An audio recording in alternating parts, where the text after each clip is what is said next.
അമൃത് Veni hair elixir presents daily news സായാഹ്ന വാർത്തകൾ powered by Pulimoottil silks KSFE.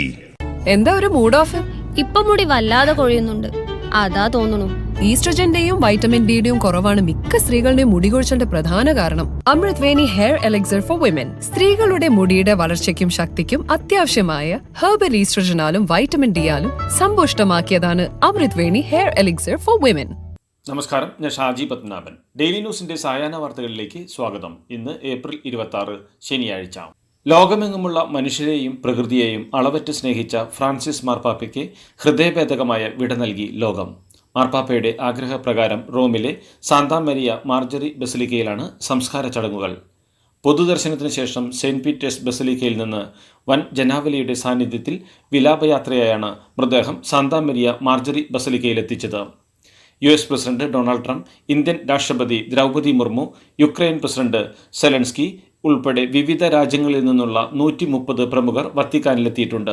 കേന്ദ്രമന്ത്രിമാരായ George Kurian, Kiren Rijiju, Goa deputy speaker Joshua D'Souza എന്നിവരും പങ്കെടുക്കുന്നുണ്ട്. സെന്റ് പീറ്റേഴ്സ് ചത്തുരത്തിലെ സംസ്കാര ചടങ്ങുകൾ പൂർത്തിയാകുന്നതോടെ വത്തിക്കാനിൽ 9 ദിവസത്തെ ദുഃഖാചരണം ആരംഭിക്കും. ശ്രീനഗറിലെ സർക്കാർ മെഡിക്കൽ കോളേജ് അടക്കമുള്ള ആശുപത്രികൾക്ക് ജാഗ്രതാ നിർദ്ദേശം നൽകി സർക്കാർ. ജീവനക്കാരുടെ അവധിയടക്കം നിയന്ത്രിക്കണം എന്നാണ് നിർദ്ദേശം. അടിയന്തര സാഹചര്യം നേരിടാൻ തയ്യാറായി നിൽക്കണമെന്നും അറിയിപ്പിൽ പറയുന്നു. പാകിസ്ഥാനുമായുള്ള വെടിനിർത്തൽ കരാർ റദ്ദാക്കുന്നതടക്കം വിഷയങ്ങളിൽ ഉടൻ ഉന്നതതലത്തിൽ കൂടിയാലോചന ഉണ്ടാകുമെന്ന് സർക്കാർ വൃത്തങ്ങൾ അറിയിച്ചു. സിന്ധു നദീജല കരാർ താൽക്കാലികമായി നിർത്തിവെച്ചതിന് പിന്നാലെ നദിയുടെ പാകിസ്ഥാനിലേക്കുള്ള ഒഴുക്ക് തടയാൻ നിരവധി ആശയങ്ങളും പദ്ധതികളുമുണ്ടെന്ന് ഇന്ത്യ വ്യക്തമാക്കി. ഇന്ത്യയുടെ അടുത്ത നടപടികൾക്കായുള്ള വിശദമായ പദ്ധതി അമിത്ഷായുടെ വസതിയിൽ നടന്ന യോഗത്തിൽ ചർച്ച ചെയ്തതായും ഉടമ്പടി താൽക്കാലികമായി നിർത്തിവെച്ചതിന്റെ നടപ്പാക്കൽ ഉടൻ ആരംഭിക്കാൻ തീരുമാനിച്ചതായും ഉന്നത ഉദ്യോഗസ്ഥർ പറഞ്ഞു. വെള്ളം നൽകിയില്ലെങ്കിൽ യുദ്ധമെന്ന് പാക് പ്രതിരോധ മന്ത്രി ഖവാജ മുഹമ്മദ് ആസിഫ്. പാകിസ്ഥാൻ ആണവരാഷ്ട്രമാണെന്ന കാര്യം മറക്കരുതെന്നും മന്ത്രി ഭീഷണി മുഴക്കി. ഇന്ത്യയുമായുള്ള നയതന്ത്ര ബന്ധം വഷളായ സാഹചര്യത്തിൽ ഏതുവിധത്തിലുള്ള അടിയന്തര സാഹചര്യത്തെയും നേരിടാൻ തങ്ങളുടെ സൈന്യം തയ്യാറാണെന്നും ഇന്ത്യയുടെ ഭാഗത്തു നിന്നുള്ള ഏത് നീക്കത്തിനും അതേ വിധത്തിലുള്ള പ്രതികരണം നടത്തുമെന്നും ഖവാജ പറഞ്ഞു. അതേസമയം നിയന്ത്രണ രേഖയിൽ ഇന്നലെ രാത്രിയും പാകിസ്ഥാന്റെ ഭാഗത്തുനിന്ന് പ്രകോപനമുണ്ടായെന്നും കാശ്മീരിൽ ഇന്നലെ 5 ഭീകരരുടെ വീടുകൾ കൂടി ജില്ലാ ഭരണകൂടം തകർത്തുവെന്നും റിപ്പോർട്ടുകളുണ്ട്. സിന്ധു നദീജല കരാർ റദ്ദാക്കിയാൽ പാകിസ്ഥാനികൾ ഒറ്റക്കെട്ടായി നിന്ന് ശക്തമായ മറുപടി നൽകുമെന്ന് പാകിസ്ഥാൻ പീപ്പിൾസ് പാർട്ടി ചെയർമാനും മുൻ വിദേശകാര്യമന്ത്രിയുമായ ബിലാവൽ ഭൂട്ടോ. സിന്ധു നദി പാകിസ്ഥാന്റേതാണെന്നും അങ്ങനെ തന്നെ തുടരുമെന്നും ഒന്നുകിൽ നമ്മുടെ വെള്ളം സിന്ധുവിലൂടെ ഒഴുകുമെന്നും അല്ലെങ്കിൽ ഇന്ത്യക്കാരുടെ രക്തമൊഴുകുമെന്നുമായിരുന്നു ബിലാവലിന്റെ വിവാദമായ പ്രസ്താവന. പഹൽഗാമിലെ ഭീകരാക്രമണം നടന്ന ബൈസരൻ താഴ്വര നേരത്തെ തുറന്നു നൽകിയത് അറിഞ്ഞില്ലെന്ന കേന്ദ്രവാദം തള്ളി ജമ്മു കാശ്മീർ സർക്കാർ. അത്തരമൊരു കീഴ്വഴക്കം നിലവിലില്ലെന്നും ജമ്മു കാശ്മീർ പോലീസ് ഇക്കാര്യത്തിൽ കേന്ദ്രാനുമതി തേടാറില്ലെന്നുമാണ് സംസ്ഥാന സർക്കാർ വ്യക്തമാക്കുന്നത്. പഹൽഗാം ആക്രമണത്തിന് പിന്നാലെ കേന്ദ്ര ആഭ്യന്തര മന്ത്രാലയം നിർദ്ദേശിച്ച പ്രകാരം കേരളത്തിലുണ്ടായിരുന്ന 6 പാക് പൗരന്മാർ തിരിച്ചുപോയി. വിസിറ്റിംഗ് വിസയിൽ എത്തിയവരാണ് ഇന്നലെ തിരിച്ചുപോയത്. അവശേഷിക്കുന്ന 98 പാക് പൗരന്മാർ സംസ്ഥാനത്ത് തുടരും. ഇവർ ദീർഘകാല വിസയിൽ കേരളത്തിൽ കഴിയുന്നവരാണ്. ഇവർക്ക് രാജ്യത്ത് തുടരുന്നതിൽ തടസ്സമില്ലെന്നാണ് അധികൃതർ വ്യക്തമാക്കുന്നത്. ഇന്ത്യ പാകിസ്ഥാൻ സംഘർഷത്തിൽ ഇടപെടാനില്ലെന്ന് അമേരിക്കൻ പ്രസിഡന്റ് ഡൊണാൾഡ് ട്രംപ്. താൻ ഇന്ത്യയുമായും പാകിസ്ഥാനുമായും വളരെ അടുത്തയാളാണെന്നും ട്രംപ് കൂട്ടിച്ചേർത്തു. ഇന്ത്യ പാക് അതിർത്തിയിൽ സംഘർഷങ്ങൾ നിലനിൽക്കുന്നുണ്ടെന്നും ഇരു രാജ്യങ്ങളും ചേർന്ന് പ്രശ്നം പരിഹരിക്കുമെന്നും അദ്ദേഹം കൂട്ടിച്ചേർത്തു.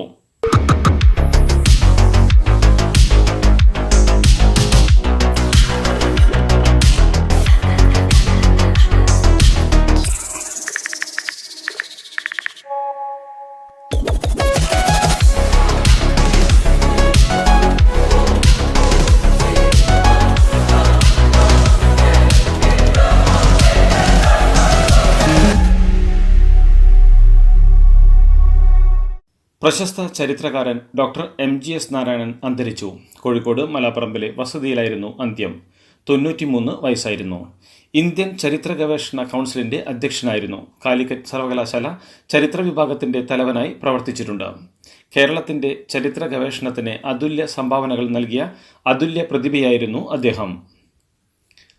CMRL എക്സാലോജിക് മാസപ്പടി ഇടപാടിൽ CMRLന് സേവനം നൽകിയിട്ടില്ലെന്ന് വീണ സമ്മതിച്ചതായി SFIO റിപ്പോർട്ട്.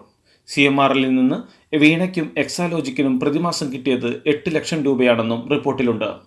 അതേസമയം CMRL എക്സാലോജിക് മാസപ്പടി ഇടപാട് കേസ് കൂടുതൽ കേന്ദ്ര ഏജൻസികളിലേക്ക് SFIO കൈമാറി. സ്ഫോടക വസ്തു എറിഞ്ഞ സംഭവം തനിക്ക് നേരെയുണ്ടായ ആക്രമണമാണെന്നും സംഭവത്തിന് പിന്നിൽ ആരാണെങ്കിലും പുറത്തു കൊണ്ടുവരണമെന്നും BJP നേതാവ് ശോഭാ സുരേന്ദ്രൻ. രാത്രിയിൽ തന്റെ വാഹനം പുറത്തേക്ക് പോയിരുന്നെന്നും വെള്ള കാർ പോർച്ചിൽ കിടക്കുന്ന വീടെന്നായിരിക്കും അക്രമികൾക്ക് ലഭിച്ച നിർദ്ദേശമെന്നും അതുകൊണ്ടാവാം തന്റെ വീടിന് എതിർവശത്തുള്ള വീടിന് നേരെ ആക്രമണം നടന്നതെന്നും അവർ പറഞ്ഞു.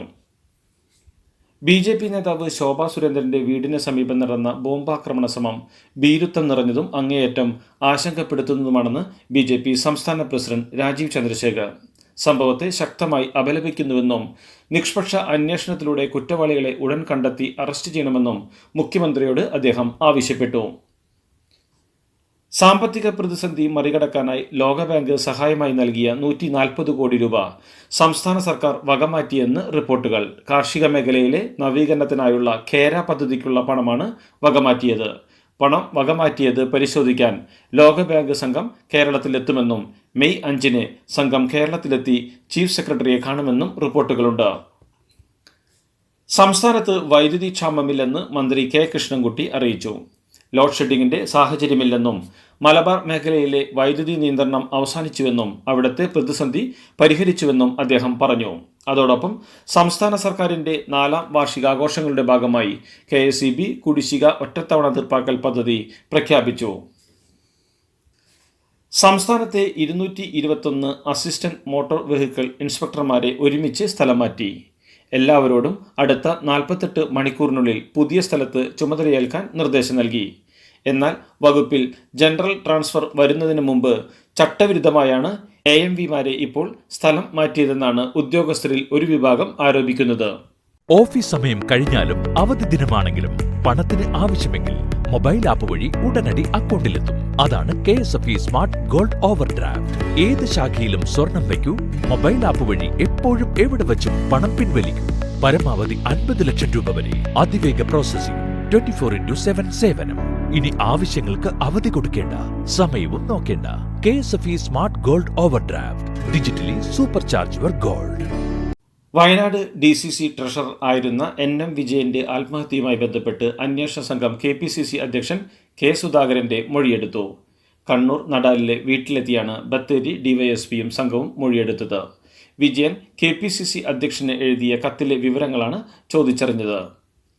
കാലടി ശങ്കരാചാര്യ സംസ്കൃത സർവകലാശാല കവാടത്തിന് മുമ്പിൽ സ്ഥാപിച്ച പ്രധാനമന്ത്രിയുടെ ചിത്രമുള്ള ബോർഡ് എടുത്തുമാറ്റി. സർവകലാശാല ക്യാമ്പസിൽ നടക്കുന്ന യൂണിയൻ കലോത്സവത്തിന്റെ ഭാഗമായി സ്ഥാപിച്ച ബോർഡല്ല ഇതെന്ന് സംഘാടക സമിതി വ്യക്തമാക്കി. 4 കൈകളുള്ള പ്രധാനമന്ത്രിയുടെ ചിത്രമാണ് ബോർഡിലുള്ളത്. ബോർഡ് ആരാണ് സ്ഥാപിച്ചത് എന്നതിൽ വ്യക്തതയില്ലെന്ന് യൂണിവേഴ്സിറ്റി അധികൃതർ പറഞ്ഞു. ചോദ്യപേപ്പർ എത്താതിരുന്നതിനെ തുടർന്ന് കണ്ണൂർ സർവകലാശാലയിൽ 7 വിഷയങ്ങളിലെ പരീക്ഷകൾ മാറ്റി. മൾട്ടി ഡിസിപ്ലിൻ കോഴ്സുകളിലെ ഇന്ന് നടക്കേണ്ട 7 വിഷയങ്ങളിലെ പരീക്ഷകളാണ് മാറ്റിയത്.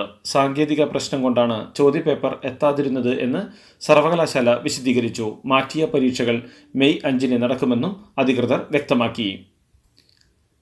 തൃശൂർ പൂരം നടത്തിപ്പിൽ പിന്തുണ തേടി തിരുവമ്പാടി ദേവസ്വം ഭാരവാഹികൾ മുഖ്യമന്ത്രിയെ കണ്ടു. നല്ല രീതിയിൽ പൂരം നടക്കുമെന്ന് മുഖ്യമന്ത്രി ഉറപ്പ് നൽകിയതായി ദേവസ്വം പ്രസിഡന്റ് ഡോക്ടർ സുന്ദർ മേനോൻ കൂടിക്കാഴ്ചയ്ക്ക് ശേഷം പ്രതികരിച്ചു. പൂരം കാണാൻ മുഖ്യമന്ത്രിയെ ക്ഷണിച്ചുവെന്നും പറ്റിയാൽ എത്താമെന്ന് അദ്ദേഹം അറിയിച്ചതായും ദേവസ്വം പ്രസിഡന്റ് വ്യക്തമാക്കി. തമിഴ്നാട് മന്ത്രി സെന്തിൽ ബാലാജി രാജിവെച്ചേക്കും. സുപ്രീം കോടതി അന്ത്യശാസനത്തിന് പിന്നാലെ DMKയിൽ തിരക്ക് പിടിച്ച ചർച്ചകൾ നടക്കുകയാണ്. മന്ത്രിസ്ഥാനം നഷ്ടമായാലും ബാലാജിക്ക് പാർട്ടിയിൽ നിർണായക പദവി നൽകിയേക്കുമെന്നാണ് സൂചന. AIADMKയ്ക്ക് സ്വാധീനമുള്ള പടിഞ്ഞാറൻ തമിഴ്നാട്ടിലെ പാർട്ടി ചുമതലയാകും ഏൽപ്പിക്കുകയെന്നാണ് സൂചന. ചെന്നൈയിൽ റെയിൽവേ ട്രാക്കിലെ ബോൾട്ട് ഇളക്കി മാറ്റിയ നിലയിൽ കണ്ടെത്തിയ സംഭവം ദേശീയ അന്വേഷണ ഏജൻസി അന്വേഷിക്കും. ട്രെയിൻ അട്ടിമറിക്കുള്ള ശ്രമമാണ് ഉണ്ടായതെന്ന സംശയത്തെ തുടർന്നാണ് അന്വേഷണം NIA ഏറ്റെടുത്തത്. ആർക്കോണം ചെന്നൈ സെക്ഷനിൽ തിരുവള്ളൂർ ജില്ലയിലെ തിരുവങ്ങാട് സ്റ്റേഷന് സമീപത്താണ് വെള്ളിയാഴ്ച ട്രാക്കിലെ ബോൾട്ട് ഇളക്കി മാറ്റിയ സംഭവമുണ്ടായത്. മുംബൈ ക്രൈംബ്രാഞ്ചിന്റെ ചോദ്യം ചെയ്യലിൽ ഭീകരാക്രമണത്തിൽ തനിക്ക് പങ്കില്ലെന്ന് തഹാവൂർ റാണ മൊഴി നൽകി. ഡേവിഡ് കോൾമാൻ ഹെഡ്ലിയാണ് ആക്രമണം ആസൂത്രണം ചെയ്തതെന്നാണ് റാണ മുംബൈ പോലീസിനോട് പറഞ്ഞത്. പരിചയക്കാരെ കാണാനാണ് ദില്ലിയിലും കേരളത്തിലും സന്ദർശനം നടത്തിയതെന്നുമാണ് റാണയുടെ മൊഴി. താൻ സന്ദർശിച്ചവരുടെ പേരും വിവരങ്ങളും റാണ അന്വേഷണ സംഘത്തിന് കൈമാറിയതായാണ് വിവരം. മുംബൈ ക്രൈംബ്രാഞ്ച് സംഘം ഉടൻ കേരളം സന്ദർശിച്ചേക്കും. ഇതോടുകൂടി ഡെയിലി ന്യൂസിന് ഇന്നത്തെ സായാഹ്ന വാർത്തകൾ സമാപിക്കുന്നു. ഡെയിലി ന്യൂസിന് വേണ്ടി വാർത്തകൾ വായിച്ചത് Shaji Padmanabhan. Daily news live .in വാർത്തകൾ വിരൽ തുമ്പിൽ.